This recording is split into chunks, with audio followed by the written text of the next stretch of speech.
তেখেত ডক্টৰ শ্ৰীমন্ত কলিতা আমাৰ গ্ৰুপৰ এজন এডমিন হয় আৰু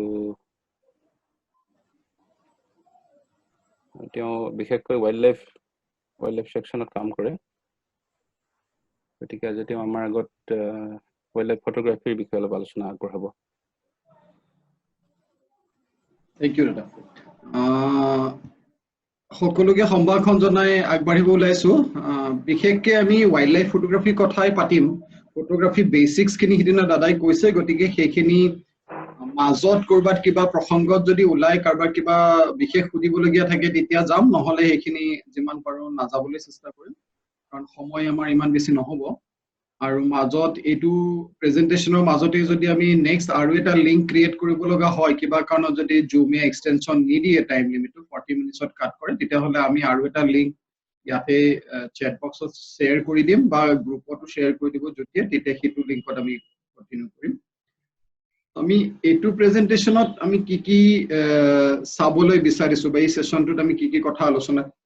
কৰিব খুজিছো এটো এটা মই এখন স্লাইডত স্ন্যাপশ্বট টাইপৰ এটা দিব খুজিছো প্ৰথম আমি এটো জানিবলৈ চেষ্টা কৰিম যি সকল ৱাইল্ড লাইফ ব্যাকগ্ৰাউণ্ডৰ নহয় বা সায়েন্স ব্যাকগ্ৰাউণ্ডৰ নহয় তেওঁলোকৰ সুবিধা হোৱাকে যে আমি ৱাইল্ড লাইফ বুলিলে কি বুজি পাওঁ দ্বিতীয়তে ৱাইল্ড লাইফ ফটোগ্ৰাফি কি বস্তু তৃতীয়তে আমি ৱাইল্ড লাইফ ফটোগ্ৰাফি কি কাৰণত কৰো আৰু চতুৰ্থতে হ'ল যে আমি একোজন ভাল ৱাইল্ড লাইফ ফটোগ্ৰাফাৰ কেনেকৈ হ'ব পাৰো ৱাইল্ড লাইফ ফটোগ্ৰাফাৰ ভাল হ'বলৈ যাওতে কি ধৰণৰ স্টেপছ থাকিব কি ধৰণৰ প্ৰিপাৰেচনছ থাকিব আমি আমাৰ সাবজেক্টটো কেনেকৈ জানিম আমি আমাৰ শুটিং কন্ডিশনছ খিনি কেনেকৈ জানিম কি ধৰণৰ প্ৰিপাৰেচনছ ল'ব লাগিব আমাৰ কি ধৰণৰ ক্যামেৰা সেটিংছ হ'ব লাগে এই কথাখিনি আমি অলপ আলোচনা কৰিম আৰু ৱাইল্ড লাইফ ফটোগ্ৰাফি কৰিবলৈ যাওতে কিছুমান প্ৰফেশনাল এথিক্স থাকে সকলো মানে ফটোগ্ৰাফি জেনাৰেৰে কিবা কিবি প্ৰফেশনাল এথিক্স থাকে সো ৱাইল্ড লাইফৰো কিছুমান বিশেষ প্ৰফেশনাল এথিক্স আছে সেইখিনি আমি আলোচনা কৰিম আৰু হেখত কিছুমান মই ফটো দেখুৱাম মই বেলেগৰ ফটো আজি লোৱা নাই যেহেতু এটো একদম প্ৰাথমিক ধৰণৰ ইন্টাৰেকশন বা প্ৰাথমিক ধৰণৰ আমাৰ ৱাইল্ড লাইফ ফটোগ্ৰাফিৰ ওপৰত সেশন গতিকে আমি মোৰ নিজৰ ফটোৰে কিছুমান এক্সাম্পল লৈ প্লাই টিপস কিছুমান আমি ডিসকাস কৰিম সো প্ৰথম আমি এটো জানিব লাগিব যে ৱাইল্ড লাইফ বুলিলে আমি কি বুজি পাওঁ যি অকল সায়েন্স ব্যাকগ্ৰাউণ্ডৰ নহয় বা যি অকলে ৱাইল্ড লাইফ আগৰে কাম কৰা নাই তেওঁলোকৰ কাৰণে মই ক'ব খুজিছো যে এটা ইউনিসেলুলাৰ এনিমেলৰ পৰা আটাইতকৈ ডাঙৰ ৱেলটো লৈকে আটাইখিনিকে সকলো জীৱকে আমি ৱাইল্ড লাইফ বুলি ক'ব পাৰো যি নিজৰ নেচাৰেল হ্যাবিটেটত আছে যি নিজৰ প্ৰাকৃতিক পৰিবেশত আছে ঘৰৰ ভিতৰত থকাটো ৱাইল্ড লাইফ নহয় জুৰ ভিতৰত থকাটো ৱাইল্ড লাইফ বুলি ধৰা নহয় আবদ্ধ হৈ থকা কন্ডিশনত থকাটো ৱাইল্ড লাইফ বুলি কোৱা নহয় কিন্তু ন্যাশনাল পাৰ্ক বা ৱাইল্ড লাইফ সেঞ্চুৰী এখন যেহেতু তাৰ ভিতৰৰ পৰিবেশটো প্ৰাকৃতিকভাৱে মেইনটেইন কৰা হয় তাৰ চাৰিওফালে যদি কিবা কাৰণত কোনবা ঠাইত কাটাতাৰৰ বেৰ দিবলগীয়াও হৈছে তথাপি কিন্তু আবদ্ধ হৈ থকা কন্ডিশনতো সেইখিনি ৱাইল্ড লাইফ বুলি ধৰা হয় যেহেতু তাৰ ভিতৰৰ পৰিবেশটো ওয়াইল্ড তাৰ ভিতৰৰ পৰিবেশটো নেচাৰেল এই কাৰণ আৰু আমি ওয়াইল্ড লাইফ ফটোগ্ৰাফি বুলি যেতিয়া কওঁ ওয়াইল্ড লাইফ ফটোগ্ৰাফিত কিন্তু আমি একদম সৰু মাইক্ৰো এলিমেন্টস বিলাকক ফটোগ্ৰাফ কৰা যেটো ফটোগ্ৰাফি সেইটো কিন্তু আমি ওয়াইল্ড লাইফ ফটোগ্ৰাফিৰ ভিতৰত পপুলাৰ ওয়ে কনসিডাৰ নকৰো সাধাৰণতে ম্যাক্ৰো যিখিনি এনিমেল আছে ডাঙৰ এনিমেল যিখিনি আছে ডাঙৰ এনিমেল খিনিৰ ফটোগ্ৰাফিটোকে সাধাৰণতে ওয়াইল্ড লাইফত ধৰা যায় ডাঙৰ বুলি কওঁতে একদম হাতীৰ নিচিনা ডাঙৰটো মই বুজোৱা নাই বাটাৰফ্লাইটো ওয়াইল্ড লাইফ ফটোগ্ৰাফিৰ ভিতৰত আহিব পাৰে বা ইনসেক্টৰ ফটোগ্ৰাফিটো ওয়াইল্ড লাইফ ফটোগ্ৰাফিৰ ভিতৰত আহিব পাৰে মই এতিয়া যিখন ফটো দেখাই থৈছো এইখনো ওয়াইল্ড লাইফ ফটোগ্ৰাফিৰ ভিতৰতে আহিব কিন্তু আৰু এটা স্পেশালাইজড ফটোগ্ৰাফি আছে জেনাৰেটৰ আছে হেতু ম্যাক্ৰো ফটোগ্ৰাফি বুলি কয় অৰ্থাৎ ফটোখনৰ যেটো আউটপুট সেই আউটপুটটো যদি লিভিং এনিমেল টুৰ যেটো সাইজ তাতকে ডাঙৰ হয় তেতিয়া হলে তাক ম্যাক্ৰো ফটোগ্ৰাফি বুলি কোৱা হয় মিনিমাম 1:1 সাইজৰ যদি হয় তুমি কিবা ক'ব খুজিছা হিমদাই ইন্টাৰ হ'ব খুজি আছে কিন্তু পৰা নাই ফোন কৰিছিল মোক এক সেকেন্ড মই চাই দিছো মানে চাই দিও মই চাই দিছো মোৰ ইয়াত কিন্তু ৰিকুৱেষ্ট আহা নাই হোস্টটো আপুনি হৈ আছে না হয় মুকেই বনাই দিছে কিন্তু মোৰ ইয়াত হিমৰ ৰিকুৱেষ্টটো আহা নাই কিবা বেলেগ অসুবিধা হৈছে চাগে মই এটা মানে সিকিউৰিটিটো ডিসেবল কৰি থৈ দিছো এতিয়া লিংক থকা যিকোনো মানুহে ডাইৰেক্টলি এন্টাৰ কৰিব পাৰিব ৱেটিং ৰুমটো ডিসেবল কৰি থৈছো আচ্ছা আহিবতো লাগিছিল তেতিয়া হলে আহিব লাগিছিলে কিবা এটা কোবাত সুবিধা হৈছে চাগে আকৌ এবাৰ লিংক ট্ৰাই কৰিব ক'লে হ'ল ওকে ঠিক আছে স্যার আপনি কৈ ওকে ওকে এতিয়া নেক্সট আমি এটো চাব খুইছো যে আমি ওয়াইল্ড লাইফ ফটোগ্রাফি যিখিনি আমি হেৰি বুজিলো যে ওয়াইল্ড লাইফ মানে কি আমি বুজি পালো ওয়াইল্ড লাইফ ফটোগ্ৰাফিৰ এটা সম্যক ধাৰণা আমি লৈ লৈছো সো ওয়াইল্ড লাইফ ফটোগ্ৰাফি টু কি বুলি যদি আমাক খুদা হয় এনেকুৱা কিবা আছে নেকি যেটো আমি মানে এনিমেলৰ ফটো হয় যদিও আমি ওয়াইল্ড লাইফ ফটোগ্ৰাফি ধৰিব নোৱাৰো এনেকুৱা ধৰণৰ কিবা আছে নেকি সেইখিনি কথা জানি লওঁ তেতিয়া আমাৰ ভৱিষ্যতে কিছুমান সুবিধা হ'ব মই যদি জুত গৈ পেলাই ফটো এখন লওঁ সেই এনিমেলটো ওয়াইল্ড এনিমেল হলেও যেহেতু হি ক্যাপটিভ কন্ডিশনত আছে তাক ওয়াইল্ড লাইফ ফটোগ্ৰাফিৰ ভিতৰত ধৰা নহয় হেতু যদিও ওয়াইল্ড লাইফ হয় কিন্তু হেতুক ওয়াইল্ড লাইফ ফটোগ্ৰাফিৰ ভিতৰত ধৰা নহয় যেহেতু হি ওয়াইল্ড কন্ডিশনত নাই তাৰ ন্যাচাৰাল হ্যাবিটেটত নাই কি হয়তো সদায় ন্যাচাৰাল কন্ডিশনত থাকিলে যেটো ফুড খাবলৈ পায় সেই ফুডটো খাবলৈ পোৱা নাই তাৰ যিবোৰ হ্যাবিটস হ'ব তাৰ যিবোৰ আচৰণ হ'ব সেই আচৰণখিনিও যেহেতু হি প্ৰাকৃতিক পৰিবেশত নাই গতিকে তাৰ প্ৰাকৃতিক আচৰণ নহব হি ইয়াতে আৰ্টিফিশিয়াল এটা পৰিবেশত আছে গতিকে তাৰ আচৰণৰ ওপৰতো তাৰ যথেষ্ট প্ৰভাৱ পৰে সেই কাৰণে জুৰ ভিতৰত থকা যিখিনি এনিমেল আছে সেইখিনিক যদি আমি ফটোগ্ৰাফ লওঁ তেতিয়া হলে তাক আমি ওয়াইল্ড লাইফ ফটোগ্ৰাফিৰ ভিতৰত নধৰো সো হেতু এটা কথা আমি মনত ৰাখি পেলাই আগবাঢ়িব লাগিব কালি বিদ্যুতে মোলে এটা প্ৰশ্ন পঠিয়াইছিলে হি কৈছিলে যে যদি এনেকুৱা এটা এনিমেল হয় যেটো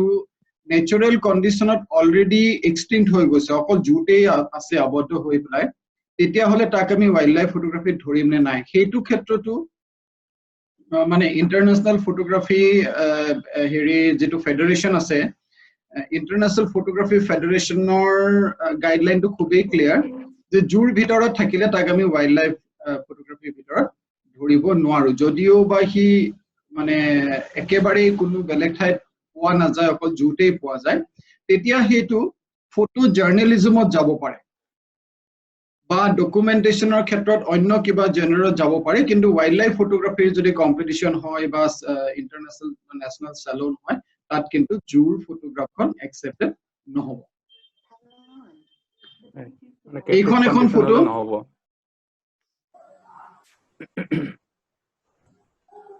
আমাৰ নোটিস এটা আহিছে যে আমি 10 মিনিটৰ পিছত এই মিটিংখন শেষ হ'ব সো যদি এটা লিংক ক্ৰিয়েট কৰিব পাৰা সেই লিংকটো শেয়াৰ কৰি থবা ইটো টাইম শেষ হোৱাৰ লগে লগে আমি হিটো লিংকলৈ গুচি যাম এইখন এখন ফটো মই দেখুৱাইছো মই নিজে তোলা ফটো নহয় মোৰ বন্ধু জয়ে তোলা ফটো এইখন গোৱালপাৰাৰে ফটো নিশ্চিন্তাৰ ফটো হাতী কেটা আছে হাতী কেটা ওয়াইল্ড এনিমেল হয় আৰু হি তাৰ ওয়াইল্ড হ্যাবিটেটতেই আছে এই ফটোখন ওয়াইল্ড লাইফ ফটোগ্ৰাফি হ'বনে নহয় নহয় নহয় এই কাৰণে নহয় যে তাতে হিউম্যান এলিমেন্ট দেখা গৈছে এনিমেল কনফ্লিক্ট যদি আমি দেখালো হয় তেতিয়া হলে হেতু ওয়াইল্ড লাইফ ফটোগ্ৰাফিৰ ভিতৰতে আহিলে হয় কিন্তু যেহেতু হিউম্যান এলিফেন্ট কনফ্লিক্ট আমি দেখুৱাবলৈ গৈছো ইয়াত কি হ'ব এটো ওয়াইল্ড লাইফ ফটোগ্ৰাফিৰ ভিতৰত নাযাব এটো হ'ব ফটো জাৰ্নালিজমত এই ফটোখন আহিব পাৰে এখন এখন ভাল ফটো কিন্তু ওয়াইল্ড লাইফ কম্পিটিশনত পঠিয়ালে এই ফটোখন একসেপ্টেড নহব এইখন এখন ফটো ওয়াইল্ড হ্যাবিটেটতে আছে পবিতৰা ওয়াইল্ড লাইফ সেঞ্চুৰীৰ ভিতৰৰ ফটো কিন্তু এই ফটোখনো ওয়াইল্ড লাইফ ফটোগ্ৰাফিৰ ভিতৰত নাযাব এই কাৰণে নাযাব যে তাত আমি টুৰিজমটোক দেখুৱাব বিচাৰিছো এই ফটোখনত কিন্তু আমি এনিমেলটোৰ হ্যাবিট বা হ্যাবিটেট বা এনিমেলটোৰ বিহেভিয়াৰ বা তাৰ যে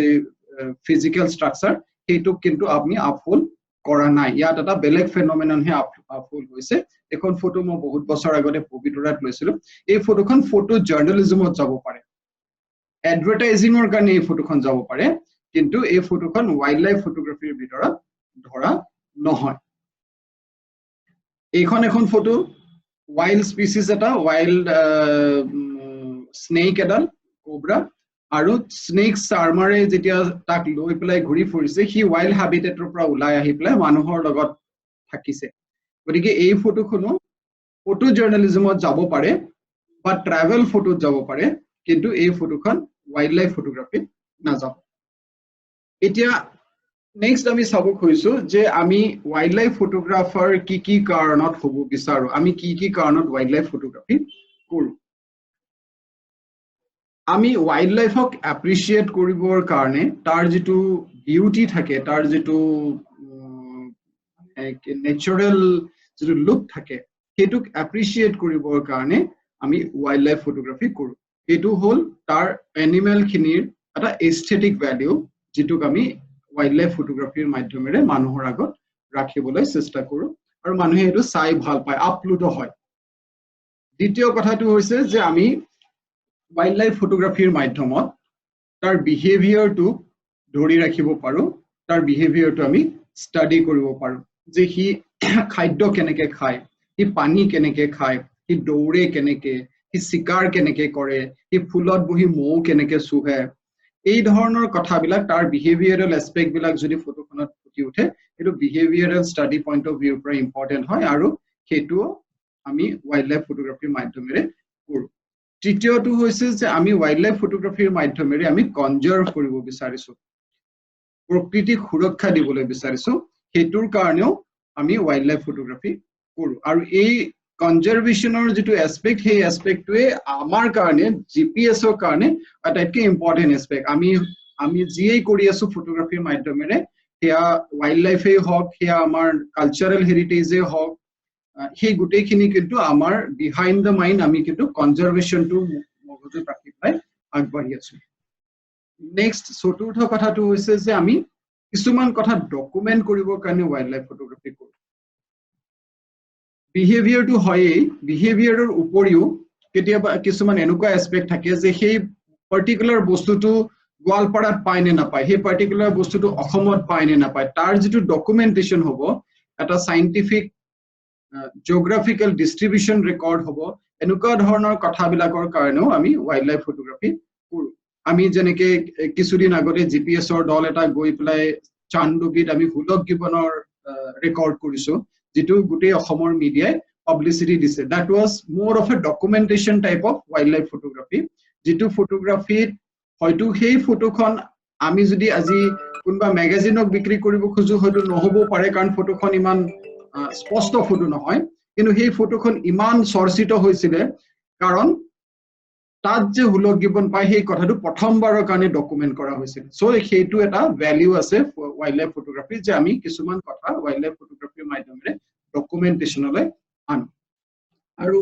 শেষৰ যেটো পইণ্ট মই ক'ব কৈছো সেইটো হৈছে যে ওয়াইল্ডলাইফ ফটোগ্ৰাফিৰ মাধ্যমত আমি ইনকামলৈ যাব পাৰো ইকোনমিক গেইন আমাৰ হ'ব পাৰে ফটোগ্ৰাফাৰ জনৰ হক ফটোগ্ৰাফি কৰা দলটোৰ হক বা ফটো টুৰ অৰ্গানাইজ কৰা অৰ্গানাইজেচন টুৰ হক বা ট্ৰেইনিং অৰ্গানাইজ কৰি প্লাইও হ'ব পাৰে বিভিন্ন ধৰণৰ এটা চেইন থাকে প্ৰত্যেকটো এসপেক্ট কৰি প্লাই আমি ওয়াইল্ডলাইফ ফটোগ্ৰাফাৰ এজনে বা ওয়াইল্ডলাইফ ফটোগ্ৰাফিৰ লগত এছ'চিয়েট মানুহ এজনে ইকোনমিক গেইন পাব পাৰে সো এইকেটা বস্তুকে আমি কৈছো যে ওয়াইল্ডলাইফ ফটোগ্ৰাফিৰ 5 পিলাৰ্স যিকেটা আমি ABCDE অফ ওয়াইল্ডলাইফ ফটোগ্ৰাফি বুলি ক'ব পাৰো appreciation behaviour study conservation documentation and economic ৰিটাৰ্নৰ গেইন সো এটো মনত ৰাখিবলৈ একেবাৰে সহজ নেক্সট আমি আহিছো আমি ওয়াইল্ডলাইফ ফটোগ্ৰাফাৰ হ'বলৈ যাওতে প্ৰথম স্টেপটো আমাৰ কি হ'ব প্ৰথম স্টেপটো হ'ব যে আমি আমাৰ সাবজেক্টটো অতি ভালদৰে বুজিব লাগিব মোৰ সাবজেক্টটো কি মই কি ফটোগ্ৰাফ কৰিবলৈ গৈ আছো যেটো সাবজেক্টক মই ফটোগ্ৰাফ কৰিবলৈ গৈ আছো হেটো আকাৰত ডাঙৰ নে সৰু যদি হাতী হয় ডাঙৰ হ'ব যদি পখিলা হয় সৰু হ'ব যদি হাতী হয় মোক বেলেগ ধৰণৰ লেন্স লাগিব যদি পখিলা হয় বেলেগ ধৰণৰ লেন্স লাগিব যদি তাতকৈ আৰু সৰু প্ৰাণী হয় তেতিয়া হলে আৰু বেলেগ ধৰণৰ লেন্স লাগিব গতিকে মোৰ গুটেই প্ৰিপাৰেচনটো ডিপেন্ড কৰিব মোৰ সাবজেক্টৰ ওপৰত দ্বিতীয় কথাটো হৈছে যে মোৰ যেটো সাবজেক্ট সেই সাবজেক্টটো কোট এভেইলেবল কোট পোৱা যায় হি কোট থাকে হি অসমৰ হাবিত থাকে নে ৰাজস্থানৰ হাবিত থাকে নে আফ্ৰিকাৰ হাবিত থাকে সো তাৰ যেটো জিওগ্ৰাফিক্যাল লোকেশন হেতু জনাটো বহুত জৰুৰী নেক্সট পইণ্টটো হৈছে যে কি ধৰণৰ হ্যাবিটেটত থাকে ঠিক আছে মই ধৰি ললো যে হি আফ্ৰিকাত থাকে কিন্তু আফ্ৰিকাৰ ঘন অৰণ্যৰ ভিতৰত থাকে নে হি আফ্ৰিকাৰ কিবা ওয়েটল্যান্ডত থাকে নে হি আফ্ৰিকাৰ কোনবা গ্ৰাছল্যান্ডত থাকে নে কোনবা পাহাৰৰ ওপৰত থাকে নে বুলে এনিমেলটো কোনবা এখন স্নো থকা মাউন্টেইনত থাকে সেই বস্তুটো জনাটো অতি জৰুৰী সেই হিচাপে প্ৰিপাৰেচনটো হ'ব হ্যাবিটেটটো নজনাকে আমি প্ৰিপাৰেচন কৰিব নোৱাৰো হ্যাবিটেটৰ ওপৰত ডিপেন্ড কৰি প্লাই মই লগত নিব লগা বস্তুখিনি ডিপেন্ড কৰিব নেক্সট কথাটো হল যে মই কি ধৰণে তালে যাব পাৰো মোৰ যোৱাৰ উপায় কি আছে মই নিজাকে গাড়ী লৈ যাব লাগিব নে মই কিবা পাব্লিক ট্ৰান্সপোৰ্ট পাম নে মই উৰা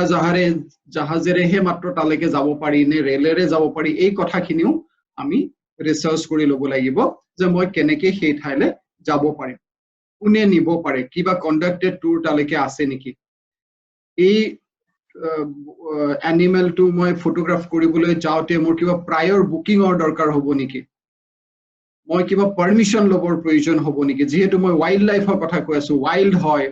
কি নিশ্চয় এটা ন্যাচাৰাল হ্যাবিটেটত থাকে য'ত থাকে তাৰ নিশ্চয় সৰকাৰি কিছুমান নিয়ম নীতি আছে সেই গুটেই প্ৰসেসখিনি প্ৰসিডিউৰখিনি আমি আগতীয়াকে জানি ল'ব লাগিব যদি সেইখিনি নজনাকে আমি আগবাঢ়ো আৰু গৈ সিধা খুমাই গৈ ফটোখন ল'ব বিচাৰো তেতিয়া হলে এনেকুৱাও হ'ব পাৰে যে মই ফটো ল'বলৈ গৈ তাত উপস্থিত হৈছো কিন্তু মোৰ হাতত পাৰমিশন লেটাৰ নাই কাৰণে মোক ভিতৰত খুমাবই নিদিলে এনেকুৱাও হ'ব পাৰে সেই কাৰণে সেইখিনি অবটেইন কৰি লোৱাটো জৰুৰী নেক্সট হল যে আমি যেটো সাবজেক্ট ফটোগ্ৰাফি কৰিবলৈ গৈছো তাৰ একদম সম্পূৰ্ণ ধৰণে নহলেও যেহেতু মই এনিমেলটো দেখা নাই আগতে নতুনকে ফটোগ্ৰাফ কৰিবলৈ গৈ আছো তাৰ বেসিক বিহেভিয়ৰটো মই অলপমান জানিলে ভাল হয় যে হি ফেৰোচিয়াস নেকি নে ফ্ৰেন্ডলি হয় এটা মই যদি ধৰকচোন এটা বাঘ শুটিং কৰিবলৈ যাও মই জানো যে বাঘটো ফেৰোচিয়াস হয় সো মই বেলেগ ধৰণৰ প্ৰিপাৰেচন লম কিন্তু মই যদি এটা পান্ডা শুটিং কৰিবলৈ যাও তেতিয়াহলে পান্ডাটো শুট কৰিবলৈ যাওতে কিন্তু মই সেই ধৰণৰ প্ৰিপাৰেচন নহলেও হ'ব কাৰণ হি ফ্ৰেন্ডলি হয় হি মানুহৰ ওচৰলৈ আহে মোৰ হাতৰ পৰা হি বস্তু খাব গতিকে দুটা ঠাইত দুই ধৰণৰ প্ৰিপাৰেচনৰ প্ৰয়োজন হ'ব আৰু সেই এনিমেলটোৰ আমি কিমান ওচৰলৈ যাব পাৰো হাউ ক্লোজ ইজ সেফ সেই বস্তুটো আমি জনাটো দৰকাৰী এনিমেলটোৰ বিহেভিয়ৰটো জনাৰ লগতে এইটো কথাও জানিব লাগিব যে হে একেটা হ্যাবিটেটত আৰু কো-ইনহ্যাবিটেন্স কোন আছে আমাৰ এবাৰ এনেকুৱা হৈছিলে কেৰেলাত এখন ওয়াইল্ড লাইফ স্যাংচুয়াৰি শুট কৰিব গৈছিলো সো আমি টাইগাৰ বিচাৰি আছিলো কিন্তু টাইগাৰ বিচাৰি আমি সাফাৰি গাড়ীখনত বহি আছো ৰাস্তাতেই আছো আমি ৰাস্তাৰ পৰা নামি যোৱা নাই কাখৰ গছডালৰ পৰা জাপ মাৰি লেপাৰটো নামি পেলাই দৌৰি গুচি গৈছে অৰ্থাৎ হি আমাৰ মূৰৰ ওপৰত বহি আছিল আমি গমে পোৱা নাছিলো সো কো-ইনহ্যাবিটেন্স কোন আছে সেইখিনিও অলপমান জানিব লাগিব সেইখিনিৰ বিহেভিয়ৰো জানিব লাগিব যে মই শুট কৰিবলৈ গৈছো মোৰ দৃষ্টি এফালে আছে মই জানো সেই এনিমেলটোৰ বিহেভিয়ৰ ভালকে কিন্তু তাৰ লগত যদি অন্য এটা এনেকুৱা এনিমেল আছে যেটোৱে মোক এটাক কৰিব পাৰে সেই কথাটো প্ৰিপাৰেচনত আহিব লাগিব নহলে বিপদ হ'ব পাৰে আৰু সেই এনিমেলটোৰ প্ৰতি কি থ্ৰেট আছে আৰু সেই এনিমেলটোৰ পৰা আমাৰ প্ৰতি কি থ্ৰেট আছে সেই কথাখিনিও আমি অলপমান জানিব লাগিব আৰু সেই এনিমেলটো বুলি অকল নহয় সেই পাৰ্টিকুলাৰ হ্যাবিটেটটোলৈ গলে ফটোগ্ৰাফাৰ জনলৈ কি থ্ৰেট হ'ব পাৰে প্ৰিডেটৰ এনিমেল তাত কি আছে তাতে জোক আছে নেকি তাত ভয়ানক ধৰণৰ কিবা প্ৰজাতিৰ মস্কিউটো আছে নেকি সাপ কি আছে এনেকুৱা ধৰণৰ কথাখিনিও আমি অলপমান জানি পেলাই আগবাঢ়িব লাগিব মই এবাৰ নামদাফালে যাওঁতে লিচ গাৰ্ড নিয়া নাছিলো আধা বাটৰ পৰা ঘূৰি আহিব লগা হৈছিলে ইমান বেছি জোক আছে তাত যে মানে জোক এৰুৱাই অৱস্থা নাইকিয়া হৈ গৈছে লিচ গাৰ্ড নোহোৱাকে নামদাফালে যাব নোৱাৰি এই কথাটো মই আগতে জনা নাছিলো সো এনেকুৱা ধৰণৰ কিছুমান প্ৰিপাৰেচনৰ প্ৰয়োজন হয় ওয়াইল্ড লাইফ ফটোগ্ৰাফিত এতিয়া নেক্সট কথাটো হৈছে যে মই মোৰ শুটিং কন্ডিশনটো জানিব লাগিব মই কি ধৰণৰ পৰিবেশত গৈ তাতে শুট কৰিম মোৰ হ্যাবিটেটটো কেনেকুৱা ওপেন ফৰেষ্ট হলে বেলেগ ধৰণৰ প্ৰিপাৰেচন লাগিব যদি খুব ঘন জংগল হয় তেতিয়া বেলেগ ধৰণৰ প্ৰিপাৰেচন লাগিব কিছুমান ঘন জংগলত ওপৰৰ পৰা জোক মানুহৰ গাত পৰে গতিকে খুব বহল হেট লাগে নহলে বা জাপি লাগে নহলে জোক আহি কাণৰ ভিতৰত সোমাই যাব যদি মই মাউন্টেনলৈ গৈছো তেতিয়া হলে মোৰ প্ৰিপাৰেচনটো বেলেগ হ'ব কাৰণ মাউন্টেনত কি হয় স্নো কভাৰৰ ওপৰত সান ৰিফ্লেকশন হৈ পেলাই আমাৰ চকুত বাৰ্নিং হ'ব পাৰে সো আমাক খুব ডাৰ্ক ধৰণৰ সানগ্লাস লাগিব মাউন্টেনত যদি মই ওয়াইল্ড লাইফ শুট কৰিবলৈ গৈছো তেতিয়া হলে মোক ND ফিল্টাৰ কম্পালসৰিলি লাগিব নহলে মোৰ লাইট বেছি হৈ যাব ফটোখন বাৰ্ন হৈ যাব যদি মই ডেজাৰ্টত ফটো লবলৈ গৈছো তেতিয়া হলে ডেজাৰ্টত স্যান্ডস্টৰ্ম হয় গতিকে যিকোনো মুহূৰ্তত বতাহ আহিলে ধূলি উৰিব ধূলি ক্যামেৰা সেন্সৰত সোমালে ক্যামেৰাটো ড্যামেজ হ'ব পাৰে গতিকে মোক সেই ধৰণৰ কভাৰ লাগিব মই যদি মাডি হ্যাবিটেটত গৈছো বোকা আছে তেনেকুৱা পৰিবেশত যাবলৈ হলে মই ডেফিনেটলি প্ৰিপেয়াৰ কৰিব লাগিব যে মোৰ ভৰিত এজোৰ খুব ভাল ধৰণৰ বুট লাগিব যেটো বোকাত খুস্কাৰিলেও মোৰ অসুবিধা নহয় সো এই গুটি বস্তুখিনি হ্যাবিটেটটো স্টাডি কৰাৰ পিছত মই প্ৰিপাৰেচন লব লাগে then what is the weather condition মই কোনটো সিজনত মই ফটোগ্ৰাফ লবলৈ গৈছো সেই সিজনত মই ফটোগ্ৰাফি কৰিবলৈ যাওতে মই সানি ওয়েদাৰ পাম নে ক্লাউডি পাম নে ৰেইনি পাম নে ফগি পাম এই কথাখিনি যদি মই নজনাকে যাও মোৰ হাতত যদি প্ৰটেক্টিভ গিয়াৰ নাথাকে হয়তো ক্যামেৰাটো টিটিব হয়তো ফগ লাগি পেলাই ক্যামেৰাটো দুদিন পিছত ফাংগাস পৰিব গতিকে সেই কাৰণে সেই প্ৰিপাৰেচন খিনি দৰকাৰ নেক্সট কথাটো আগতীয়াকে জনাটো ভাল যে মই কোৰ পৰা শুট কৰিম মই জিপ সাফাৰীত যাম নে মই এলিফেন্ট সাফাৰীত যাম নে মই বোটত যাম কাৰণ মই যদি জিপ সাফাৰীত যাও তেতিয়া হলে মোক হয়তো জিপৰ ওপৰত ক্যামেৰাটো ৰাখিবৰ কাৰণে বিন বেগৰ দৰকাৰ হ'ব পাৰে মই যদি এলিফেন্ট সাফাৰীত যাও এলিফেন্ট যেটো শেক কৰে ক্যামেৰা হাতৰ পৰা ওলাই পৰি যাব পাৰে গতিকে মোক এডাল এডিশনাল সেফটি বেল্টৰ দৰকাৰ হ'ব পাৰে মই যদি বোটত যাও তেতিয়া হলে বোটৰ যেটো কন্ডিশন হেতু কন্ডিশনৰ কাৰণে মোক সেই ধৰণৰ ভৰিত জোতা লাগিব গতিকে এই কথাবিলাক একদম মানে পুংখানুপুংখভাৱে ভাবাৰ পিছতহে ওয়াইল্ড লাইফ ফটোগ্ৰাফিৰ কাৰণে টুৰ এটা আমি ভালদৰে প্ল্যান কৰিব পাৰো নেক্সট কথাটো হৈছে যে আমি আমাক নিজকে কেনেদৰে ট্ৰেইন কৰিম ওয়াইল্ড লাইফ ফটোগ্ৰাফি টুৰ এটাৰ কাৰণে প্ৰথম হৈছে মেন্টাল প্ৰিপাৰেচন যে মই বাঘ শুটিং কৰিবলৈ যাম বাঘটো দেখাৰ মোৰ যেটো মানসিকতা বাঘটো দেখিলেও সমুখত উলালেও ভয় নোখোৱাৰ যেটো মানসিকতা সেই মানসিকতাটো প্ৰথমতে প্ৰস্তুত কৰিব লাগিব নেক্সট হৈছে যে মোৰ যেটো ফিজিক্যাল প্ৰিপাৰেচন হেতু বহুত জৰুৰী মই ওয়াইল্ড লাইফ ফটোগ্ৰাফি কৰিবলৈ যাম ওয়াইল্ড লাইফ ফটোগ্ৰাফিত বিভিন্ন ধৰণৰ ইকুইপমেন্টৰ প্ৰয়োজন হয় ট্ৰাইপড লাগিব কোনো সিচুৱেচনত মনোপড লাগিব কোনো সিচুৱেচনত দীঘল জুম লেন্স থকা ক্যামেৰা লাগিব সো সেই জুম লেন্স থকা ক্যামেৰাটো দাঙিব পৰাকে নিজক প্ৰস্তুত কৰিব লাগিব মই ওয়াইল্ড লাইফ ফটোগ্ৰাফাৰ হ'ব খুজিছো কিন্তু মই যদি ভালদৰে খানা নাখাও মই যদি ভালদৰে মোৰ নিজৰ ডায়েটটো প্ল্যান নকৰো হয়তো এনেকুৱা হ'ব যে 2 ঘণ্টা শুট কৰিয়ে মই ভাগৰি যাম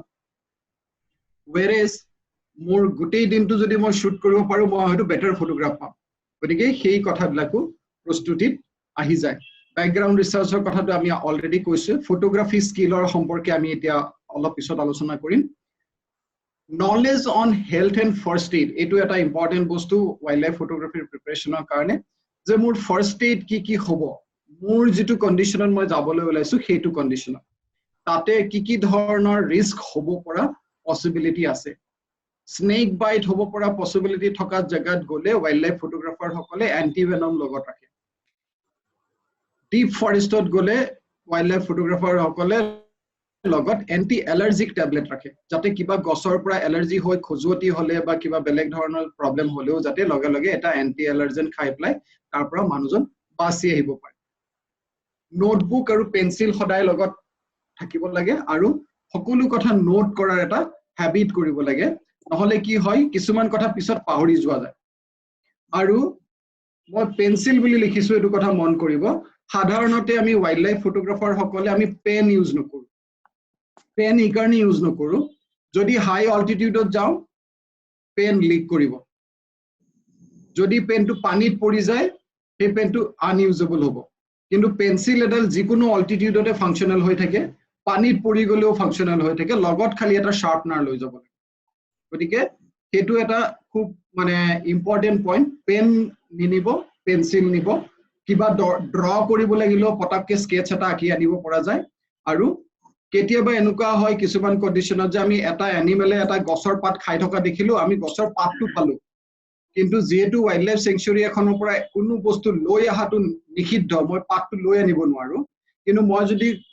নিজৰ নোটবুকটোৰ তলত পাত এটা সুমুৱাই পেলাই ওপৰত পেন্সিলেৰে ঘহি পেলাই পাতটোৰ ইমপ্ৰেছনটো লৈ আনিব পাৰো পিছত সেই পাতটো আইডেন্টিফাই কৰাটো সুবিধা হয় তেতিয়া মই পিছত ক'ব পাৰিম যে এই এনিমেলটোৰ ফুড বিহেভিয়াৰ এনেকুৱা এই এনিমেলটোৱে অমুক বস্তু খায়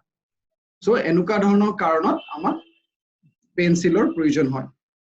নেক্সট হৈছে যে আমি প্ৰিপেয়াৰ কৰোতে ড্ৰেছ কোড আমাৰ কেনেকুৱা হ'ব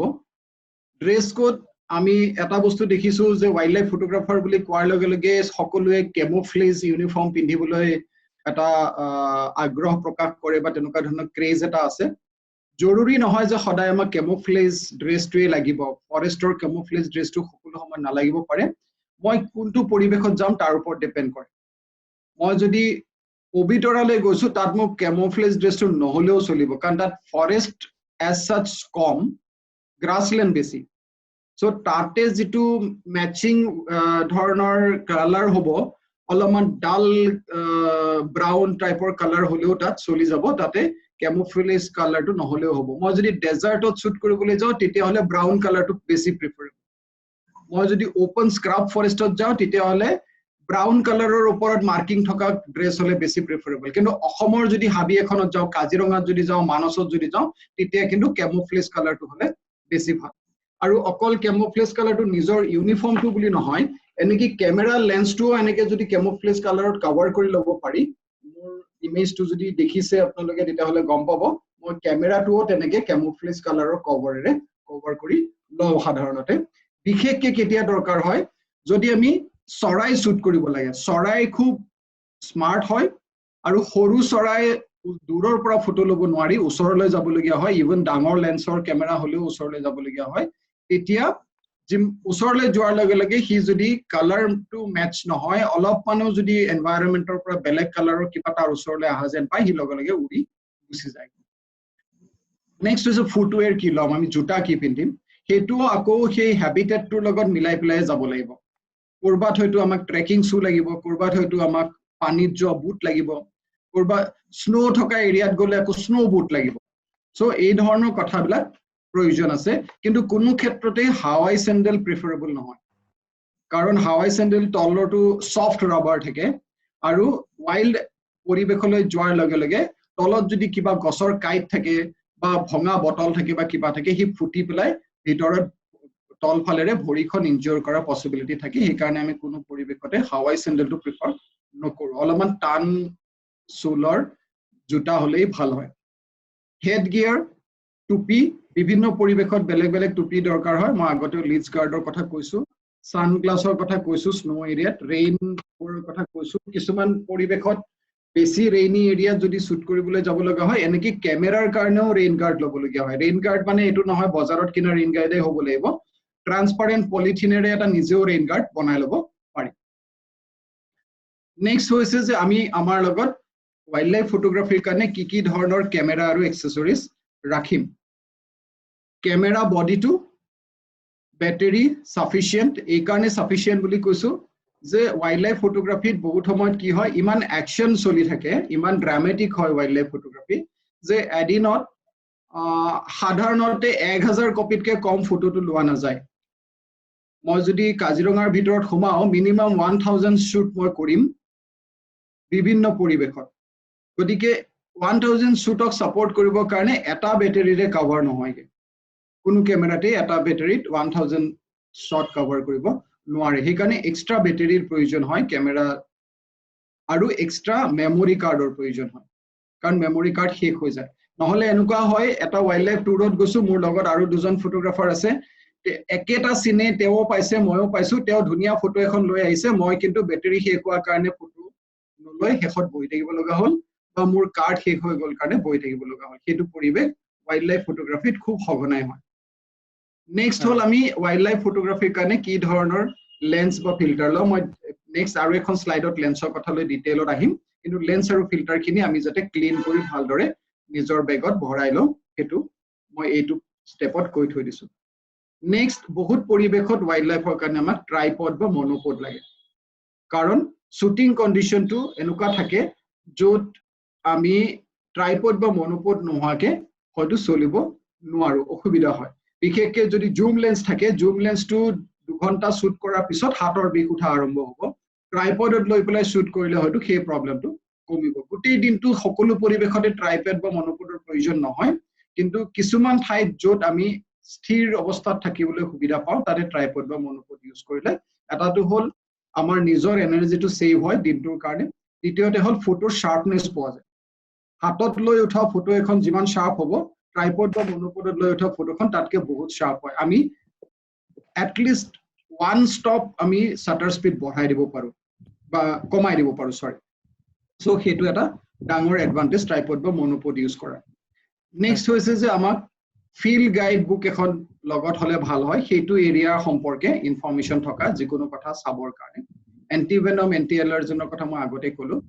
এটা বাইনোকুলাৰ লগত থাকিলে ভাল দূৰৰ পৰা যাতে এনিমেলখিনি আমি চাই পেলাই জাজ কৰি ল'ব পাৰো যে এই বস্তুখিনি এইটো সাইডত আছে আমি এফালে যোৱাটো সেফ হয় বা নহয় বা এফালে গলে এনেকুৱা ধৰণৰ ফটো পাম আৰু কম্পাস এটা আজিকালি মোবাইলতে কম্পাস থাকে গতিকে অসুবিধা নাই আগতে আমি ফিজিক্যাল কম্পাস লগত লৈ ফুৰিছিলো কম্পাস এটা লগা হয় কেতিয়াবা যদি মানে জিপ সাফাৰি হয় অসুবিধা নাই বা গাইডেড সাফাৰি হয় অসুবিধা নাই নিজে যদি কোনবা ফৰেষ্টত ট্ৰেক কৰা যায় কম্পাস এটা লগত হলে ভাল ডিৰেকশনটো জানিবৰ কাৰণে পাৰমিশন বা বুকিংছৰ কি থাকে হেখিনি মই আগতেও কৈছো ইয়াতে মই বৰ বেছি বহলাই এইখিনি নকওঁ এক্সপোজাৰ ট্ৰায়াঙ্গল সম্পৰ্কে হিদিনাখন দাদাই কিছু কথা কৈছে গতিকে এইখন স্লাইডো মই বহলাই নকওঁ কিন্তু এক্সপোজাৰ ট্ৰায়াঙ্গল সম্পৰ্কে যথেষ্ট নলেজ ওয়াইল্ড লাইফ ফটোগ্ৰাফিত জৰুৰী হয় এই কাৰণে জৰুৰী হয় যে আমাৰ বেছিভাগ ক্ষেত্ৰতে ওয়াইল্ড লাইফ ফটোগ্ৰাফিত আমি ফাস্ট শাটাৰ স্পিডৰ দৰকাৰ হয় কাৰণ অ্যাকশন থাকে ওয়াইল্ড লাইফত আৰু বেছিভাগ সময়তে এনিমেল খিনি পুৱা ভাগত আৰু আবেলি ভাগতহে বেছি বাহিৰলৈ ওলাই আহে যেটো সময়ত লাইট কম থাকে অৰ্থাৎ কম লাইটত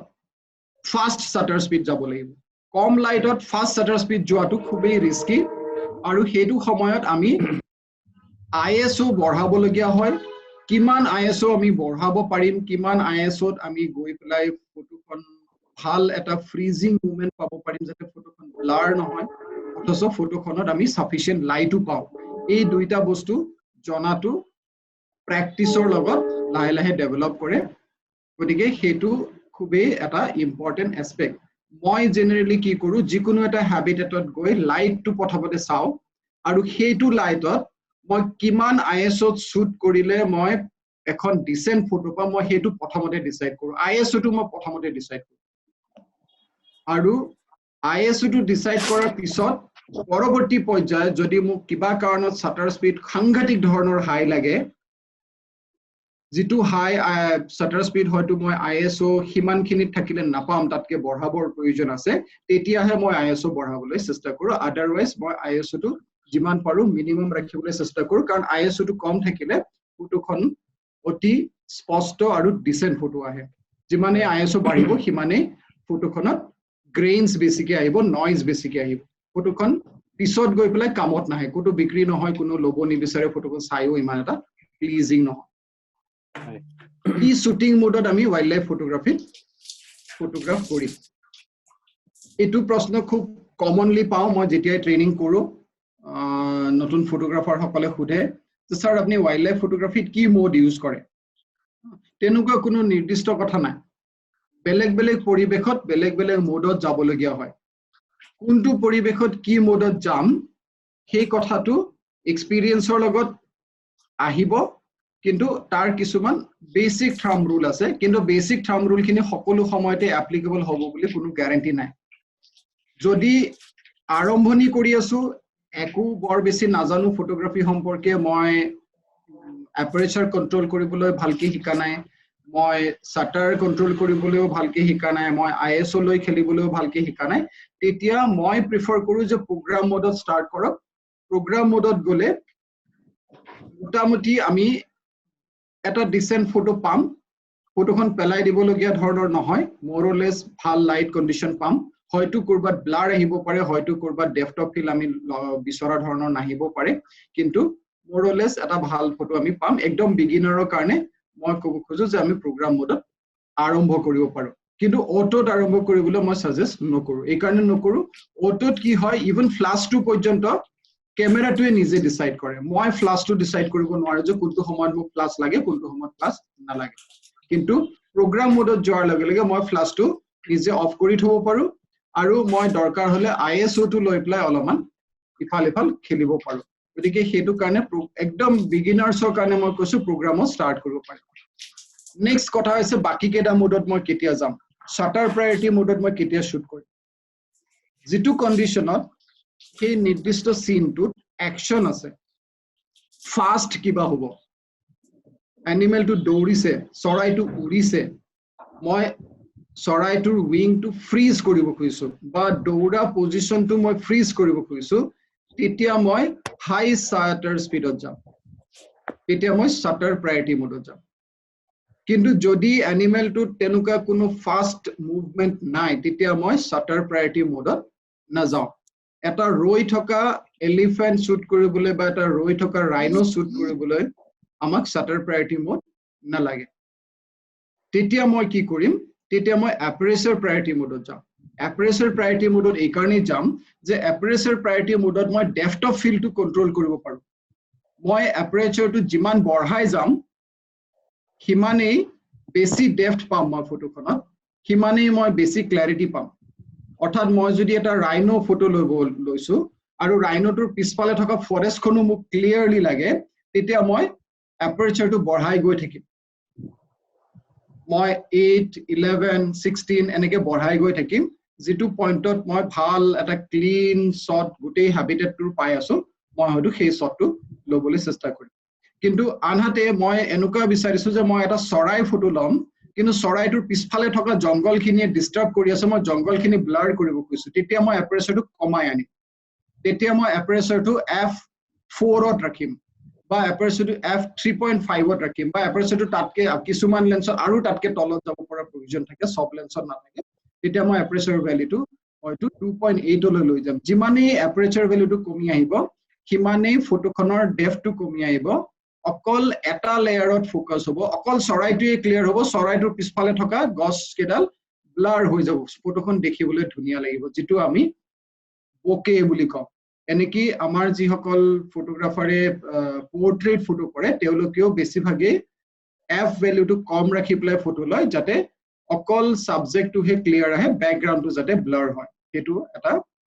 ফটোগ্ৰাফিক টেকনিক সো নতুন ফটোগ্ৰাফাৰ খিনিৰ কাৰণে এই কথাখিনি মই এবাৰ কৈ ললো ম্যানুৱেল মোডত ওয়াইল্ড লাইফত খুবেই দিগদাৰি কাৰণ ম্যানুৱেল মোডত বহুত কেটা এসপেক্ট একেলগে চাবলগীয়া হয় সেই কাৰণে ম্যানুৱেল মোডত আমি যিমান পাৰো কম শুট কৰো ওয়াইল্ড লাইফ কন্ডিশনত কেতিয়াবা খুব লেজাৰলি যদি দেখিছো যে নাই ৰাইনোটোৱে ডিস্টাৰ্ব নাই কৰা একদম একেটা ঠাইতে ৰৈ আছে ধুনীয়াকে মই নিজে সব এৰেঞ্জ কৰিব পাৰিম তেতিয়াহে মই ম্যানুৱেল মোডত গুচি যাওঁ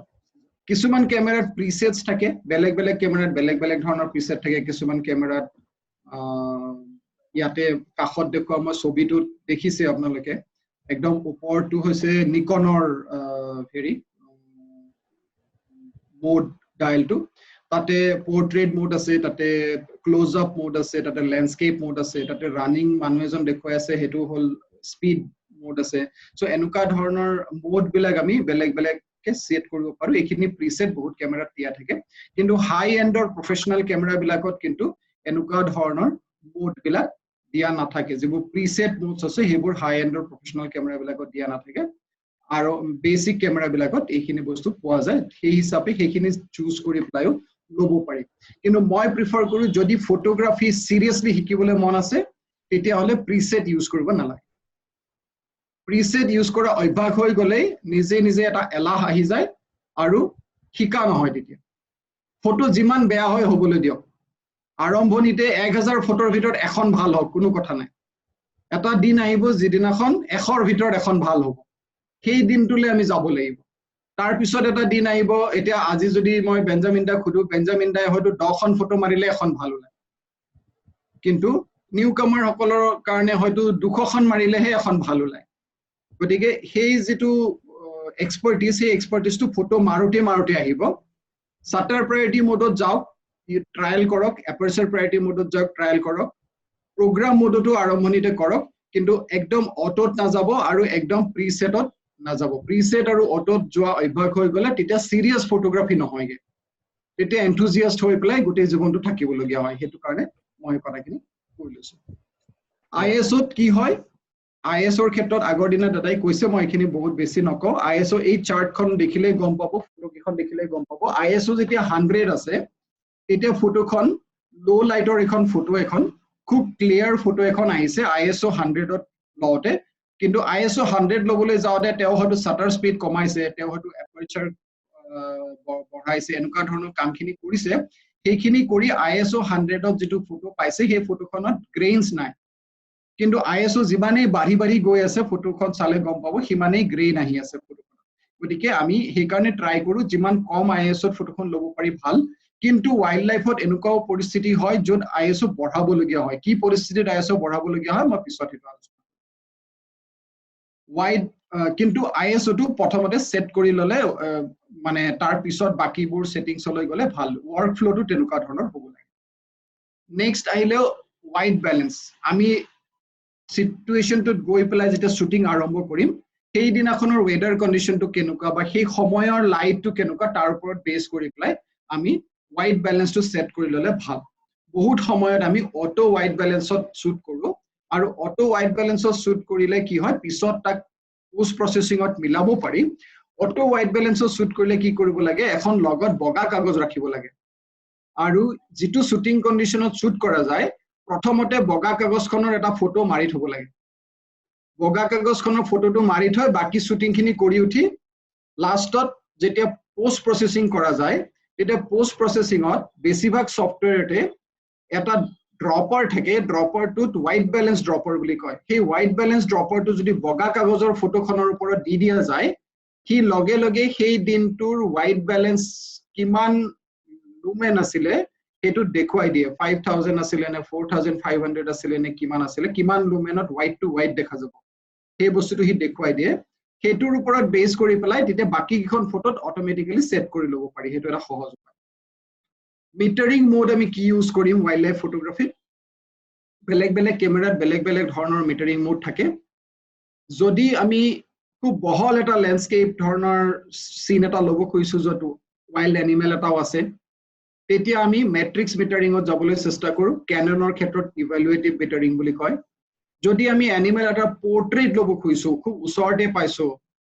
ফটোখন খুব ধুনিয়াকে আমি ফ্ৰেমিং কৰিব পাৰিছো মোৰ ফোকাস পইণ্টটো একদম মই জানো যে এখিনতে থাকিব অসুবিধা একো নহয় সেন্টাৰ ৱেটেডত আমি যাবলৈ চেষ্টা কৰো পাৰ্সিয়াল সেন্টাৰ ৱেটত গলেও হ'ব আৰু যদি এনেকুৱা হয় যে মই এডাল গছৰ মাজত এই একদম ডাল বিলাকৰ মাজত এটা হেৰি আছে চৰাই আছে তাত সেই চৰাইটোলৈকে ফোকাস পেনিট্ৰেট কৰিবলৈ হলে মই যদি অটো ফোকাসত যাও ফোকাস পেনিট্ৰেট কৰিবলৈ হলে মোক এটা সিঙ্গেল ফোকাস পইণ্ট লাগিব আৰু হেতু পইণ্টৰ যেটো লাইট সেই লাইটটোহে মোক লাগে নহলে ফটোখন কম বা বেছি লাইট হৈ যাব পাৰে তেতিয়া মই স্পট মিটাৰিংত যাম মিটাৰিংৰ কথাটো বুজিবলৈ আৰম্ভণিতে অলপ অসুবিধা হয় পিছত আমি আকৌ কেতিয়াবা ওয়াৰ্কশ্বপ কৰিলে এইবোৰ ডিটেইলত কথা পাতিব পাৰিম এই মই যিবোৰ স্লাইড এতিয়া দেখুৱাই আছো এই প্ৰত্যেকখন স্লাইডৰ ওপৰত এটা 1 ঘণ্টাৰ সেশন হ'ব পাৰে আমি যেতিয়া ট্ৰেনিং বিলাক কৰাও কিমান দীঘলীয়াকে ট্ৰেনিং হয় কিন্তু আজি যেটো আমি প্ৰাথমিকভাৱে কৈ আছো এইকাৰণে অলপকে মই জাস্ট টাচ কৰি গৈছো বিষয়টা এই সম্পৰ্কে কিবা কোৱেশ্চন মনলৈ আহিলে লিখি থলে হল আমি আলোচনা কৰিম জ্যোতিময় নেক্সট আমি ফোকাসিং এক মিনিট জ্যোতিময় আছানে আছো স্যাৰ তাৰ মানে নটিফিকেশন আহিছে আৰু 7 মিনিট আছে এটা কাম কৰিলে হ'ল স্যাৰ আগৰ লিংকটোতে ক্লিক কৰি দিলে হ'ল একো নাই এইটো মিটিং ৰেজিষ্ট্ৰেচনটো শেষ হোৱাৰ পিছত আগৰ লিংকটোতে ক্লিক কৰি দিবা আহি যাব ন এটা লিংক ফোকাসিং বনাব মোড লাগিব আমি নেকি কি ইউজ কৰো হ'ব দিয়ক স্যাৰ মই নতুন লিংক এটা দিম ঠিক আছে শিডিউল কৰি থব লাগিব নহলে লিংকটো হেৰি নকৰিব কৰি থব লাগিব ইয়েস হেল্ল' শিডিউলটো কৰি থৈ দিয়া শিডিউলটো কৰি থৈ দিয়া মিটিংখন লিংকটো একেটাই হ'ব বাৰু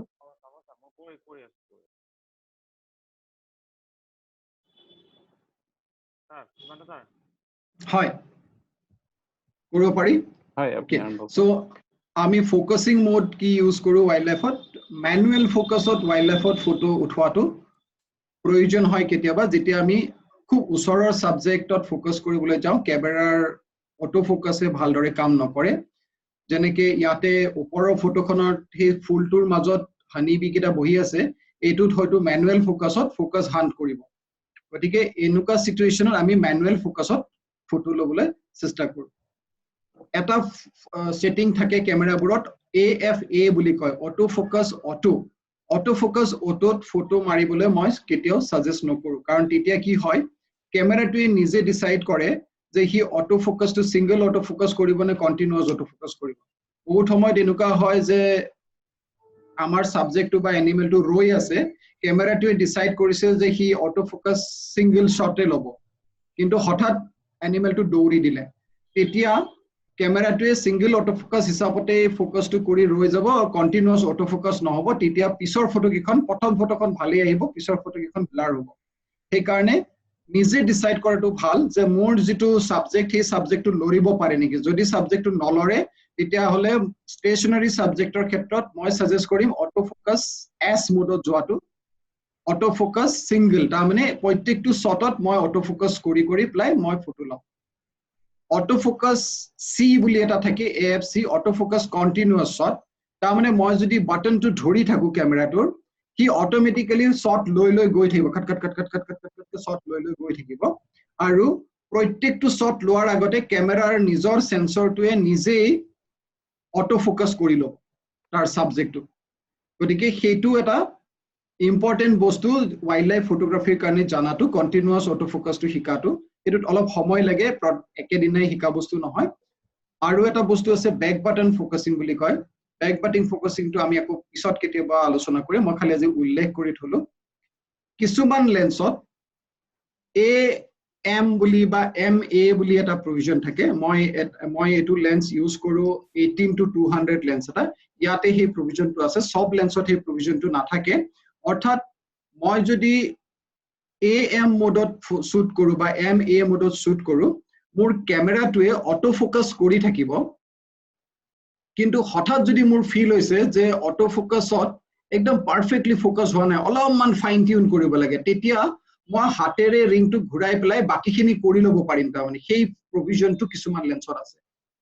হি অটো ফোকাসে হৈ আছে কিন্তু হি মোক ম্যানুয়াল ফোকাসিংৰ এডভান্টেজটো দি আছে কিন্তু মই যদি ম্যানুয়ালত নাযাও অটো ফোকাস কৰিবলৈ দিও ক্যামেৰাটোক হি কিন্তু মোৰলেস ভাল ফোকাসে দিব একদম ফাইন নহব পাৰে পুৰা ক্ৰিস্টাল ক্লিয়াৰ নহব পাৰে কিন্তু মোৰলেস হি মোক ভাল ফোকাসে দিব সেই ধৰণৰ প্ৰয়োজন কিছুমান লেন্সত আছে নেক্সট আৰু এটা বস্তু হিনাখন কোনবাই খুদিছিলে মোক যে এক্সপোজাৰ কম্পেনসেশনটো কেনেকে ইউজ কৰি মই এখন ফটোত পিছত দেখুৱাম এক্সাম্পলটো কিছুমান ক্যামেৰাত এক্সপোজাৰ কম্পেনসেশন দিবৰ কাৰণে মেনুৰ ভিতৰত গৈ পেলাই এক্সপোজাৰ কম্পেনসেশনটো সেট কৰিব লাগে আৰু কিছুমান ক্যামেৰাত ইয়াতে লেফট সাইডত দেখুৱা ফটোখনৰ দৰে এটা ডেডিকেটেড বাটন থাকে কম্পেনসেশন কম বা বেছি কৰাৰ কাৰণে এক্সপোজাৰ কম্পেনসেশনৰ অৰ্থটো এটো যে মোৰ ক্যামেৰাটোৱে মোৰ ফ্ৰেমত থকা ফটোখনৰ যেটো লাইট হি মিটাৰ কৰি পেলাই উলিয়াব সেই লাইটটোতকে মই ইচ্ছা কৰিলে কম বা বেছি লাইট মোৰ আউটপুট ফটোখনত লব পাৰো টোটাল যেটো লাইট কন্ডিশন হি মোক দেখুৱাই আছে মই যদি এক্সপোজাৰ কম্পেনসেশনটো মাইনাস কৰি থৈ দিও অৰ্থাৎ যিমান লাইট হি মোক ক্যামেৰাটোৱে ধৰি আছে বা দেখুৱাই আছে তাতকে ফটোখনৰ আউটপুটটো অলপমান আন্ধাৰ আহিব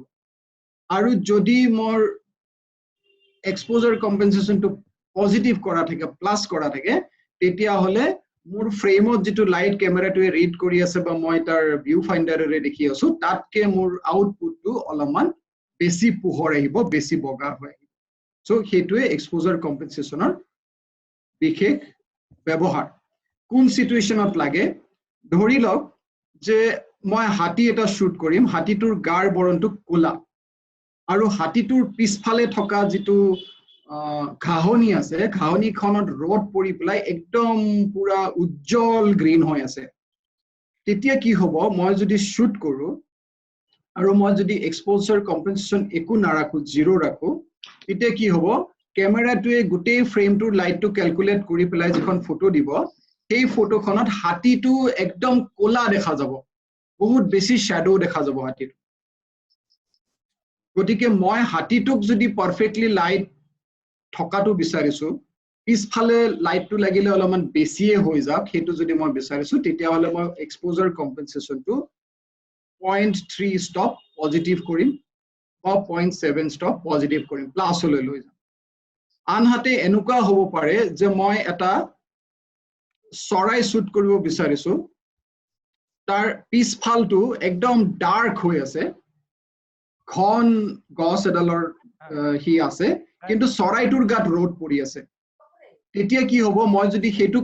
কন্ডিশনত মই এক্সপোজাৰ কম্পেনসেশন একো নাৰাখো আৰু মই শুট কৰো তেতিয়া কি হ'ব ফ্ৰেমটো এনেকুৱা এটা মানে পাৰফেক্ট লাইটত আহিব কিন্তু চৰাইটো বাৰ্ন হৈ যাব চৰাইটো বেছি লাইট হৈ যাব সো হেতু কাৰণে চৰাইটো কম লাইটত আনিবৰ কাৰণে মই কি কৰিম মই তেতিয়া এক্সপোজাৰ কম্পেনসেশন মাইনাস দি লম যাতে চৰাইটোৱে পাৰফেক্ট লাইট কন্ডিশন এটা পায় সো এইখিনি কথা খুব জৰুৰী মনত ৰাখিব লাগে নেক্সট হল আমি কি ধৰণৰ মানে লেন্স আমি ওয়াইল্ড লাইফ ফটোগ্ৰাফিৰ কাৰণে ইউজ কৰো ওয়াইল্ড লাইফ ফটোগ্ৰাফিৰ কাৰণে সদায় VR লিখা থকা লেন্স লব লাগে লেন্স বিলাকত VR বুলি লিখা থাকে DSLR ৰ কথা মই কৈছো অন্য ফটোগ্ৰাফিৰ ক্ষেত্ৰত মই কোৱা নাই আৰু জেনাৰেলি অন্য ক্যামেৰাৰেও ওয়াইল্ড লাইফ ফটোগ্ৰাফি কৰিব পাৰি ওয়াইল্ড লাইফ ফটোগ্ৰাফি যিখিনি এখিনি কৰিব পাৰি টেলিফটো টাইপৰ কৰিব নোৱাৰি মোৰ এটু লেন্সত ওয়াইড আছে কিন্তু এটু লেন্সটো মোৰ VR আছে VR থাকিলে এডভান্টেজটো কি হয় যে হি 3 ষ্টপ shutter speed কমকে ইউজ কৰাৰ কাৰণে এটা opportunity দিয়ে সো আমি কি ধৰণৰ লেন্স ওয়াইল্ড লাইফ ফটোগ্ৰাফিত ইউজ কৰো বিশেষকৈ DSLR ৰ ক্ষেত্ৰত মই কৈছো আজিকালি কিছুমান প্ৰজিউমাৰ ক্যামেৰা ওলাইছে য'ত 500 mm লৈকে জুম থাকে অলৰেডি ক্যামেৰাটোতে গতিকে তাত আৰু এডিশনাল জুম লগা প্ৰভিজনো নাথাকে আৰু 500 mm কে বেছি হয়তো ইমান বেছি প্ৰয়োজনো নহয় কিন্তু কথা হল প্ৰজিউমাৰ ক্যামেৰাৰ যেটো ফটো আউটপুট আৰু DSLR ৰ যেটো ফটো আউটপুট হেতু বহুত পাৰ্থক্য থাকে আমি DSLR ৰ কথাই বিশেষকৈ পাতিছো যেটো সিৰিয়াস ফটোগ্ৰাফাৰ বেছিভাগ আমাৰ সো আমি লেন্স কিনোতে সদায় মই আগতে কলো যে আমি সদায় VR থকা লেন্সে প্ৰিফাৰ কৰিব লাগে ওয়াইল্ড লাইফৰ ক্ষেত্ৰত কাৰণ VR নাথাকিলে আমি লেন্সখনত স্পিডটো কম পাওঁ আমি শাটাৰ স্পিড বেছি ৰাখিব লগা হয় VR লেন্সৰ কম্পেৰিজনত নন VR লেন্সত সো হেতুৱে এটা ডাঙৰ ডিসএডভান্টেজ আহি যায় কাৰণ ওয়াইল্ড লাইফত মই আগতেও কৈছো যে লাইট কন্ডিশন কেতিয়াবা ভাল পোৱা নাযায় ওভাৰকাস্ট ওয়েদাৰ থাকিলে ডাৱৰীয়া বতৰ থাকিলে বা ৰাতিপুৱা ভাগত ফটোগ্ৰাফি কৰিবলৈ গলে আবেলি ভাগত গধূলিৰ আগে আগে ফটোগ্ৰাফি কৰিবলৈ গলে তেতিয়া আমাক বেছি হাই শাটাৰ স্পিডলৈ যাবলৈ অসুবিধা হয় সো VR লেন্সে আমাক 3 ষ্টপ ফটোগ্ৰাফ মানে শাটাৰ স্পিড কম ৰাখাত সহায় কৰে আৰু আমাৰ যেটো কিট লেন্স থাকে কিট লেন্সৰ উপৰিও এটা চেষ্টা কৰিব লাগে এখন যদি অল পাৰপাস লেন্স লগত ৰাখিব পাৰি যদি ভালকে সিৰিয়াসলি ওয়াইল্ড লাইফ ফটোগ্ৰাফি কাৰবাৰ কৰিব মন থাকে বাহিৰলৈ যোৱা আৰু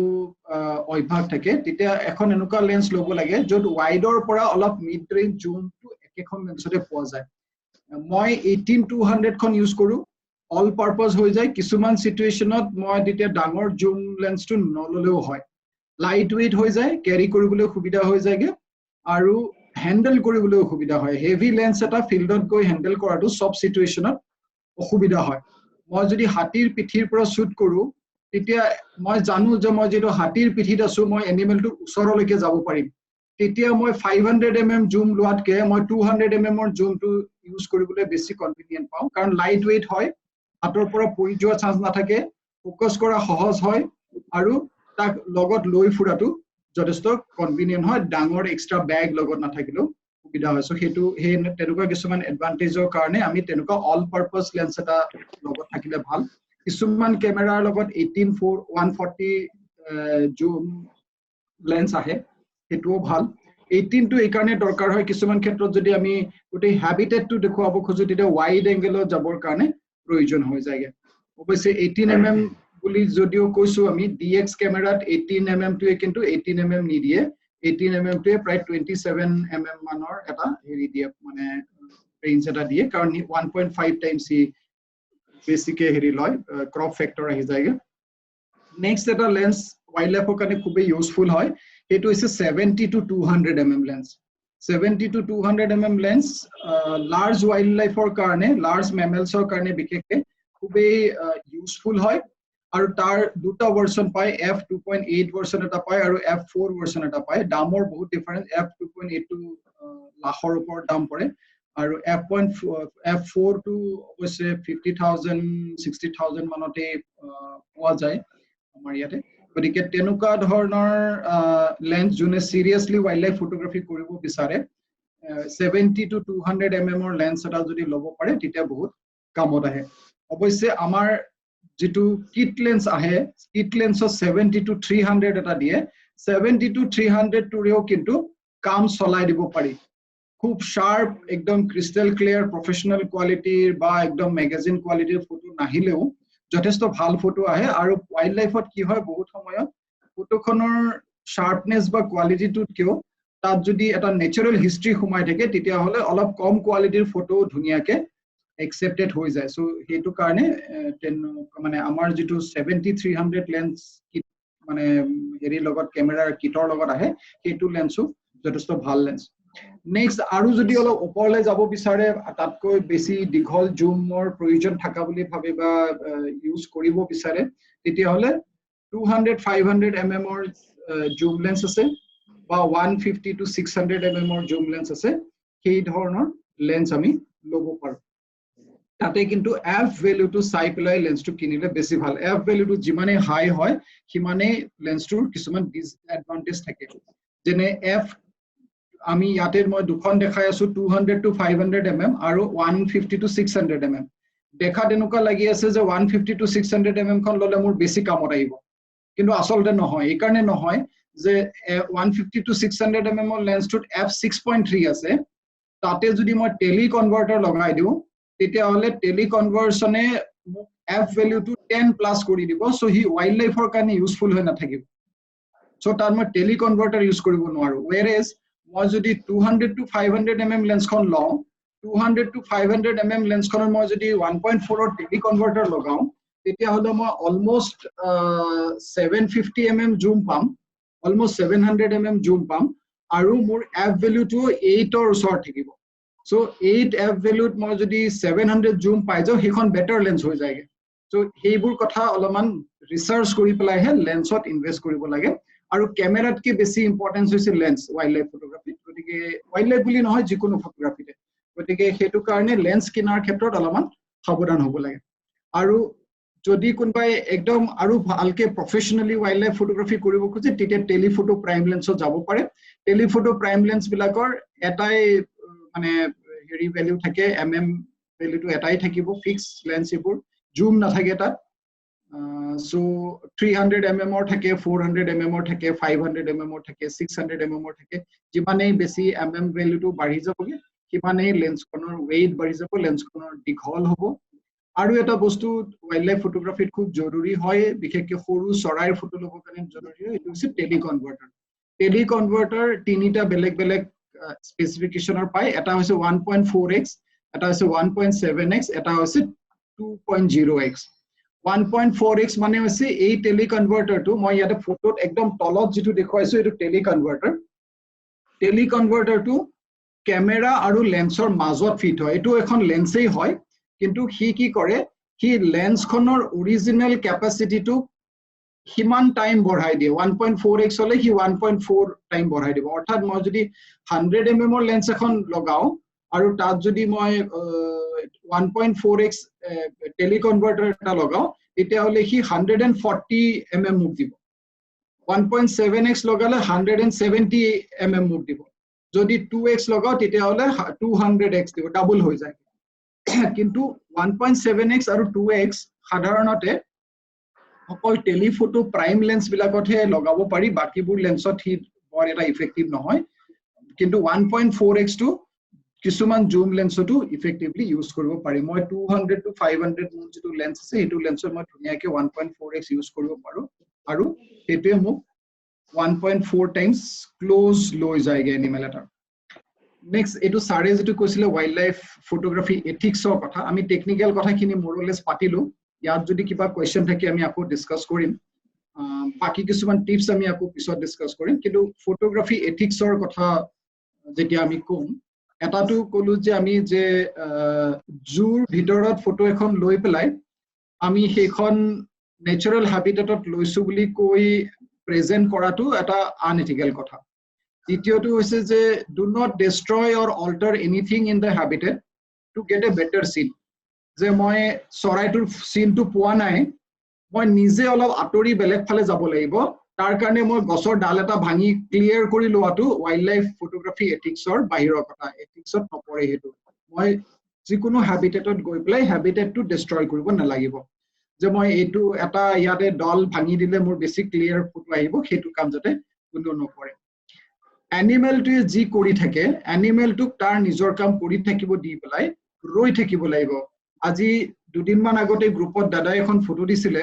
এটা এডজুটেন্স ষ্টকৰ আৰু দাদাই কৈছিলে যে সেই এডজুটেন্স ষ্টকটোৱে পাখিখন মিলি পেলাই সেই নিৰ্দিষ্ট পোজটো দিবৰ কাৰণে চাবৰ কাৰণে দাদাই বহুত সময় ৰৈছে সেই যেটো পেশেন্স সেই বস্তুটো ওয়াইল্ড লাইফ ফটোগ্ৰাফিত বহুত জৰুৰী মই যোৱাৰ লগে লগে হি মোক পাখি মিলি থিয় নহবও পাৰে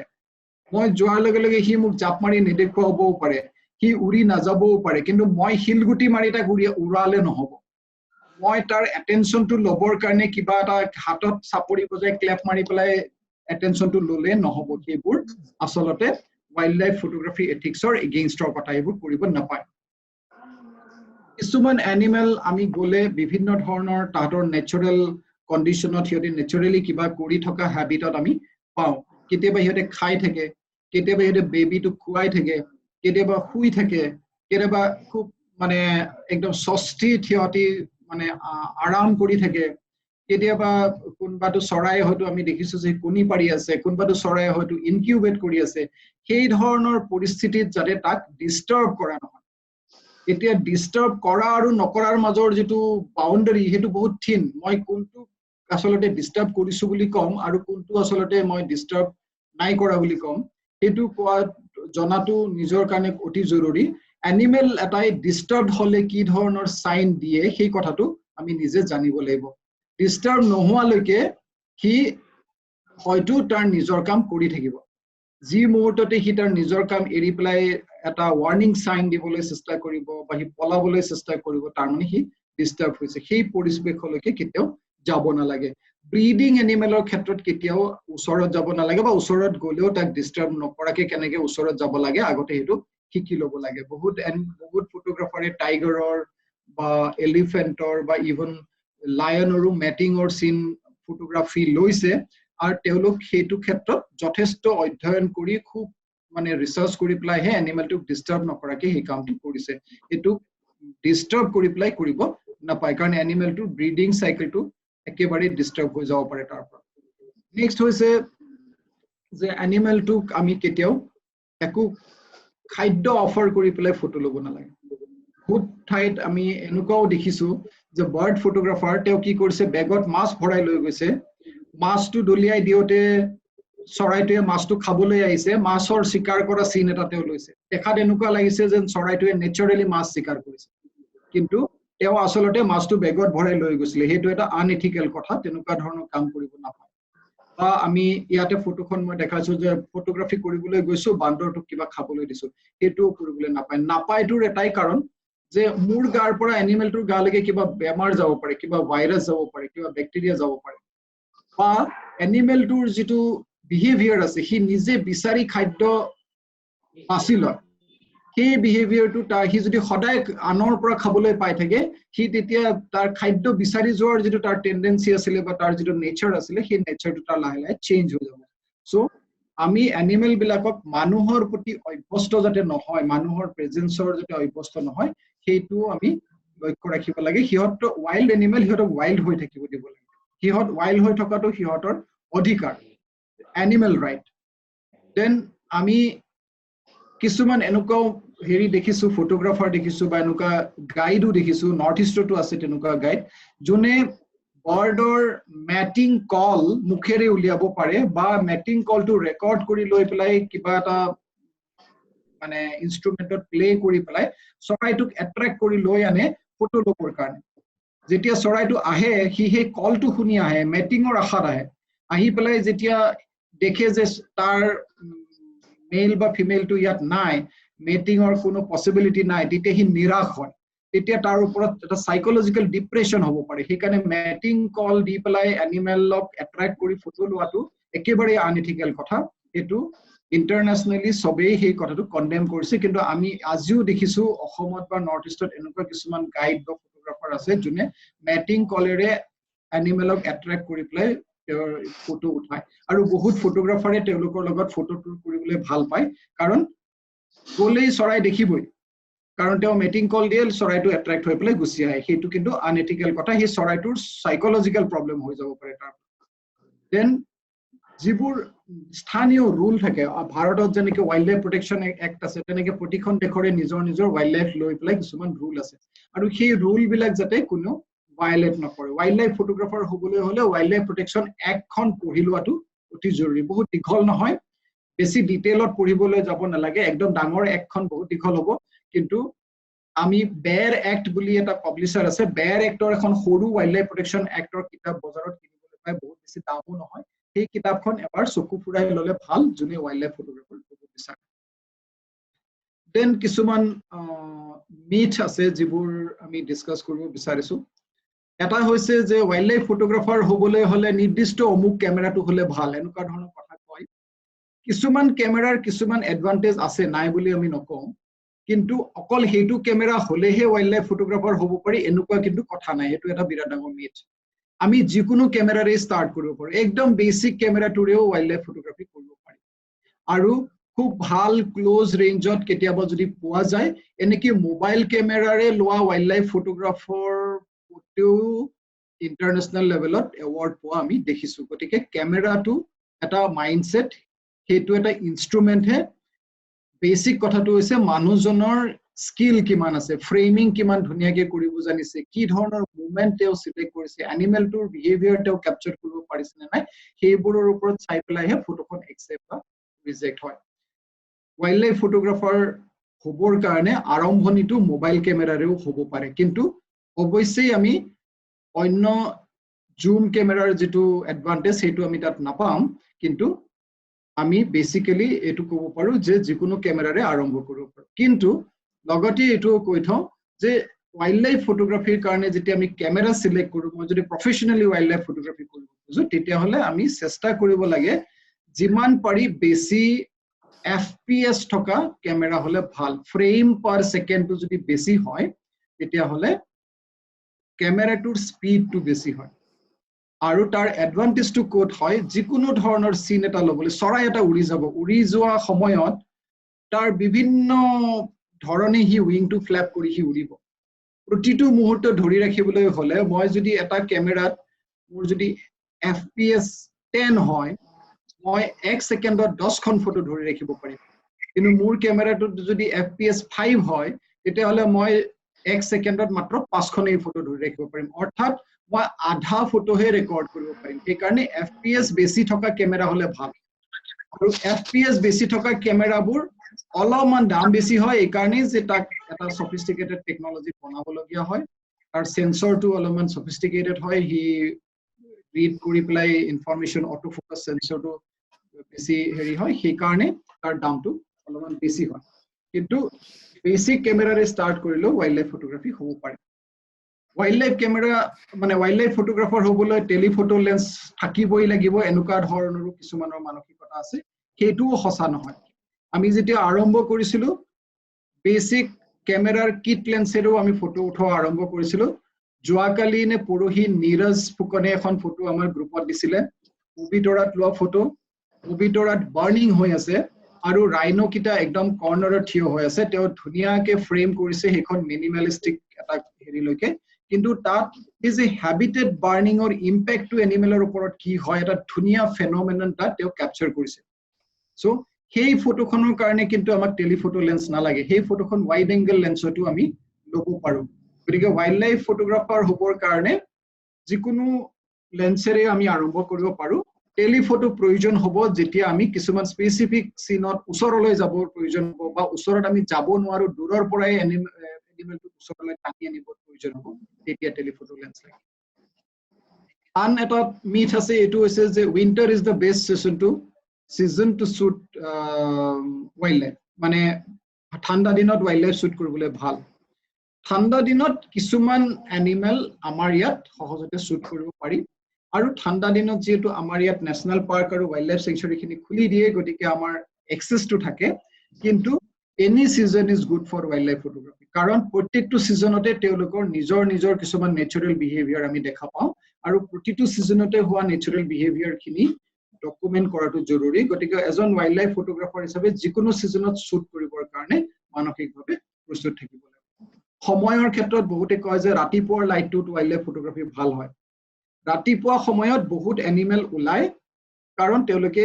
এটা সময়ত ফৰেষ্ট কৰি পেলাই নিজৰ খাদ্যখিনি গ্ৰহণ কৰি তাৰ পিছত অলপ সময় জিৰাবলৈ দুপৰীয়াৰ প্ৰখৰ ৰ'দৰ সময় নাথাকে ও গুচি যায়গে সো হেতু কাৰণে ৰাতিপুৱা সময়টো প্ৰিফাৰেবল বহুত এনিমেল আকৌ ঘুৰি আবেলি আকৌ ওলাই আহে হেতু সময়ও প্ৰিফাৰেবল ডে টাইমত মাজৰ সময়খিনিত কি হয় প্ৰচণ্ড ৰ'দ যেতিয়া থাকে তেতিয়া কি হয় খুব ষ্ট্ৰং শ্যাডো পৰে মই যদি ফটোখন লবলৈ যাওঁ ফটোখনৰ এটা সাইড জিফালে সূৰ্যৰ পোহৰ নপৰে হেফালে একেবাৰে আন্ধাৰ হ'ব আৰু জিফালে সূৰ্যৰ পোহৰ পৰে হেফালে বেছিকে পোহৰ হৈ যায় বা বাৰ্ন হৈ যায় সেই কাৰণে সেই সময়টো প্ৰিফাৰেবল নহয় এটো ওয়াইল্ড লাইফ বুলি নহয় যিকোনো ফটোগ্ৰাফিৰ ক্ষেত্ৰতে সেই সময়টো আউটডোৰ শুট প্ৰিফাৰেবল নহয় কিন্তু এনেকুৱা কোনো সঁচা কথা নাই যে অকল মৰ্নিংতে হ'ব লাগিব ইয়েস জ্যোতি টাইম লিমিট আকো দেখাইছে 10 মিনিট আছে আৰু লিংক দিব লাগিব তেতিয়া মই এইটোৰ পৰা আমি সিধাকে হেৰিলে যাওগে ফটো খিনিলে যাওগে ইয়াত আৰু বিশেষ নাই ক'বলগীয়া টেকনিক্যাল খিনি শেষ হ'ল আমাৰ হয় আজি জুমে বৰ দিগদাৰ দিছে টিপস কিছুমান আমি হেৰি কৰিছো তাৰমানে 30 মিনিটত হেয়া কৰি আছে তেওঁলোকে ওয়াৰ্নিং দি আছে মই কেইটামান টিপস আমি ডিসকাস কৰিব খুজিছো যিখিনি আমাকো সাগৰ দাহতে শিকাইছিলে বা আমি অন্যান্য ফটোগ্ৰাফাৰৰ লগত ইন্টাৰেক্ট কৰি শিকিছিলো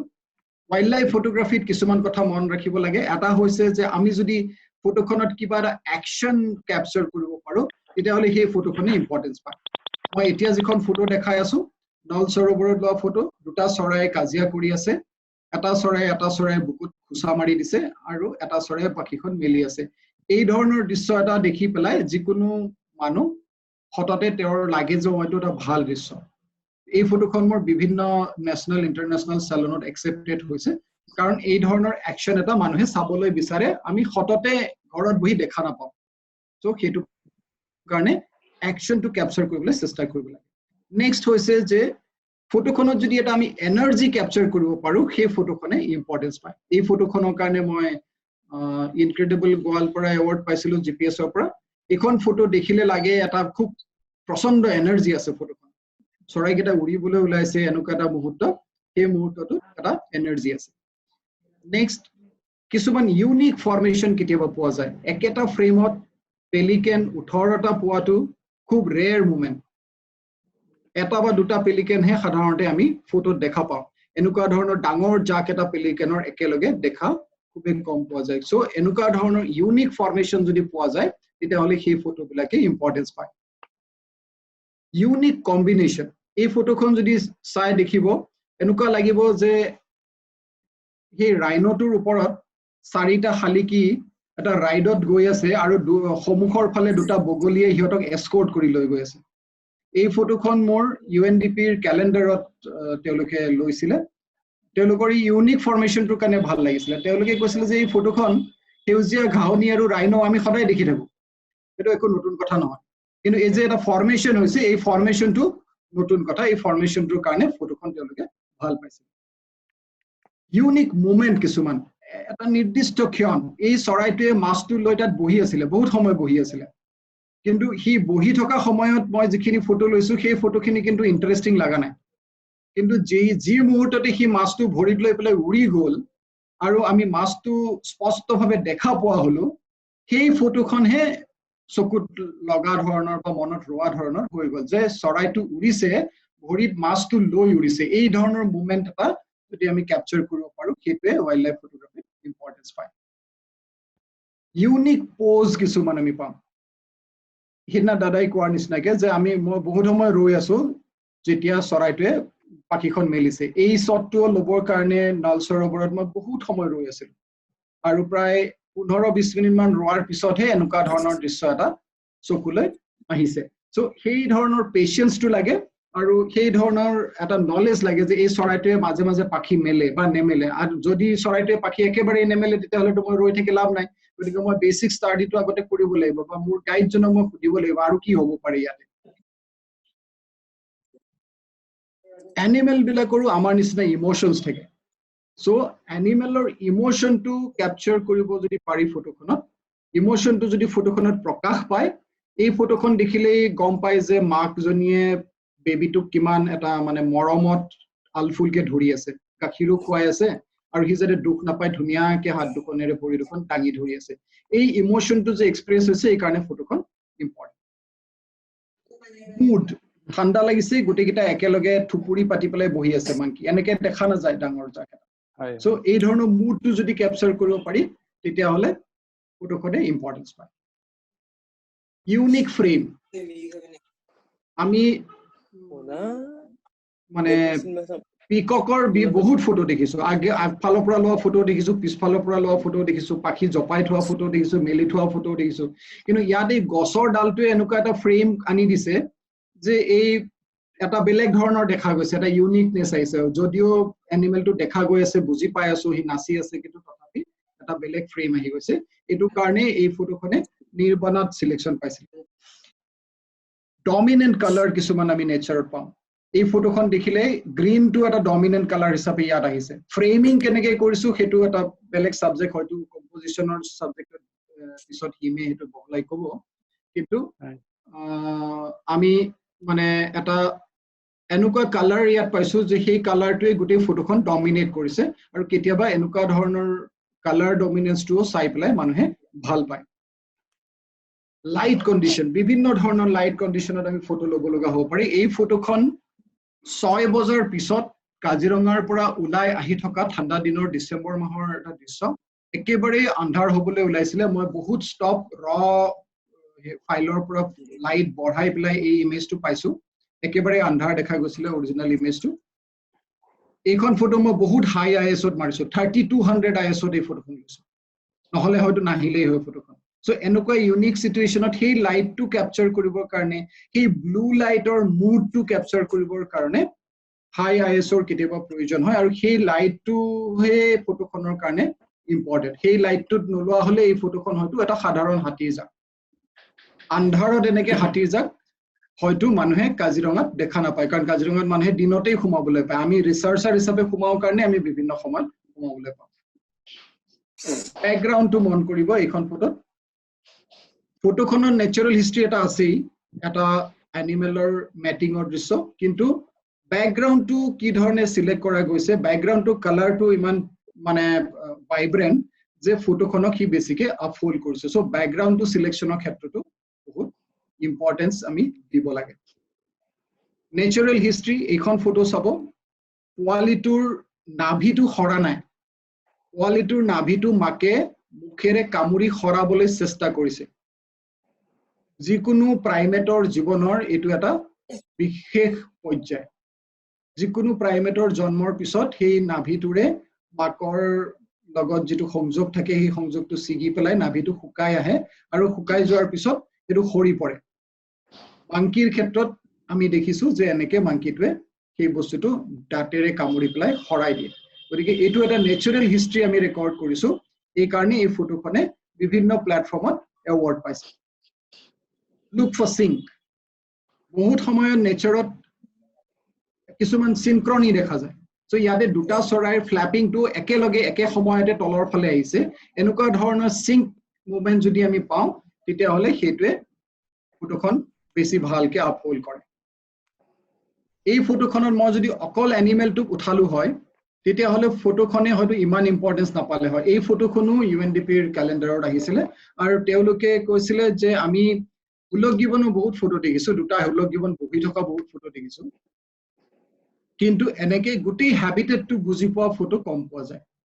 গছডাল ওখগছ তাত ওলমি আছে এই দৃশ্যটো কমকে দেখা যায় সেই কাৰণে এই ফটোখন তেওঁলোকে ভাল পাইছিলে সো বহুত সময়ত হ্যাবিটেটটো শো কৰিব পাৰিলেও ওয়াইল্ড লাইফ ফটোগ্ৰাফিত ইম্পৰ্টেন্স পোৱা যায় ওচৰলৈ যাব লাগে গাড়ীৰ পৰা এনেকুৱা ধৰণৰ ফটো কিছুমান এৰিয়াত কিছুমান সিচুৱেচনত পোৱা সম্ভৱ কিন্তু টাইগাৰ থকা এৰিয়াত তাতকে ওচৰত যাবও নোৱাৰে এইটো ক্ষেত্ৰত কিন্তু দীঘল জুম লেন্স লাগিবই কম্পালসৰি এইটো ক্ষেত্ৰত ইমান ক্লোজলি যদি মই টাইগাৰ এটা উঠাব লাগে 500 mm তকে কম জুমত হয়তো ইমান ক্লোজ মই যাব নোৱাৰিম তাতকে বেছি ক্লোজ যোৱাটো মানুহজনৰ কাৰণে সেফ নহব পাৰে go to the eye level animal এটাৰ চকুৰ লেভেলত যদি মই নামি যাব পাৰো মই যদি ওপৰৰ পৰা ফটোখন ললো হয় তেতিয়া হলে ৰাইনোটোৰ পিঠিখন আহিলে ফটোখন ইন্টাৰেষ্টিং নালাগিলে হয় কিন্তু এটো যেটো এংগেল মই পাইছো একদম চকুৱে সোৱা যেটো এংগেল মই পাইছো এই এংগেলটোৰ ফলত কি হৈছে ফটোখন ইন্টাৰেষ্টিং হৈছে